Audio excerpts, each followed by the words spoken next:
think, this month, and running through June. There's a exhibition at the Brooklyn Museum. Okay, so there's a gentleman looking out on typical Haussmann buildings. They look exactly like they look in the contemporary photographs, and leaning on one of the decorative balconies. Now, I'm going to show you this slide very quickly, but I love it. First of all, it's an early silver print, which is a great piece of photography. Secondly, it dates from 1910, so approximately 40 years after Haussmann left office. But occasionally the Seine flooded. Now there are flood walls that make it a more reasonable process. But at the time, the Seine overflowed. This is the Boulevard Haussmann, which is the boulevard that bears Haussmann's name. The buildings were flooded, but after the flood waters receded, they cleaned them out and they were perfectly intact. They were built that solidly. I think this is just a wonderful photograph, which is basically in addition to this strength of the buildings. I just want to show it to you.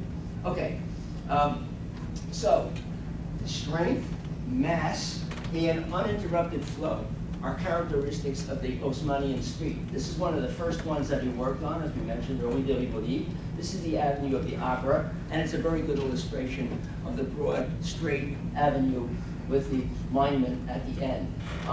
Notice that there's uninterrupted space here, okay? No empty lots, no space that goes unused. All of the balconies are at the same height. So if you were to measure it out, you find that the balconies here are exactly at the same height as that balcony. So that when the eye follows the avenue, it's a uniform organic whole. This is calculated, okay? This is not, it didn't happen by accident. Look, what did I do? I want to end the show. I think it's fine. There. Okay, now, we saw the opera, right? And we mentioned that Napoleon III wanted a showplace. This was going to be a great capital for a great regime. The opera is the jewel in the crown. This one did have an architect, the young architect Charles Garnier. You may not care for it. I can't say that I do. And in fact, a very famous French author, Jean-Paul Sartre, the philosopher, wrote a play that you might know called No Exit, Huis Clos in French, which takes place in hell. And the decorations in this room in hell are Second Empire from this period. So Sartre didn't like it either. So this may not be your taste, but this is made for people to show themselves off and to be seen. This is where the multimillionaires, who were the speculators and the developers who were making their money from the new Paris, went to display themselves. Really, the author to read, to get a good feeling for the period, is Emeritus. He's the one who really puts his finger on it, and I can mention a couple of his novels if you're interested. Along the Boulevard Haussmann, in the opera section, you began to have department stores spring up. Now, I mentioned that the center of Paris was moving.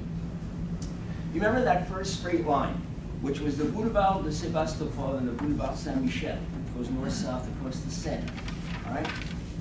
What was happening was that Haussmann was putting his money, his development, his time into Western Paris, because this is where people could afford to buy the new properties, which were much more expensive than anything that existed before. The people who lived there were being forced out into Eastern Paris. So now Paris was being divided. It's no accident that the great department stores of Paris, which were not part of Haussmann's plan, but were the renovation of the city was a kind of a precondition for them. It's no accident that they began to spring up right in the opera section, which also has the Gare Saint-Lazare, the railroad station that you just saw, and now became the new center of disposable income. Because as Paris became richer with these renovations, people made fortunes off them. Industrialists from the provinces bought expensive apartments here. There's a lot of capital in circulation. Then well, it can be sexist about it, but women in particular began, in those classes, in the bourgeoisie and the upper classes, had more leisure time. The streets were safer. They were illuminated at night, and so the great department stores begin to spring up. For every effect, there's an opposite effect. What happened? The same thing, well, I don't want to get into the politics of it, but it's the same thing that happened in lots of American towns when Walmart came to town. Some people like it, some people don't. One thing they know is that Walmart has a tendency to drive mom and pop businesses out of business, okay?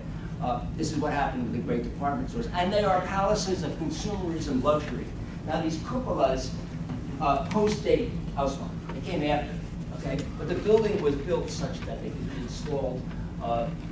And so the center of Paris begins to move to the west, and this is another result. In Monet, you can see now that people are out, even in the snow. They're getting about. Paris is a busy place, and it's full of carriages, people on foot going shopping, etc., etc. The lighting. Because there was now evening lighting, stores could stay open until 10 o'clock at night. This was great. People could spend money at all hours of the day and the evening.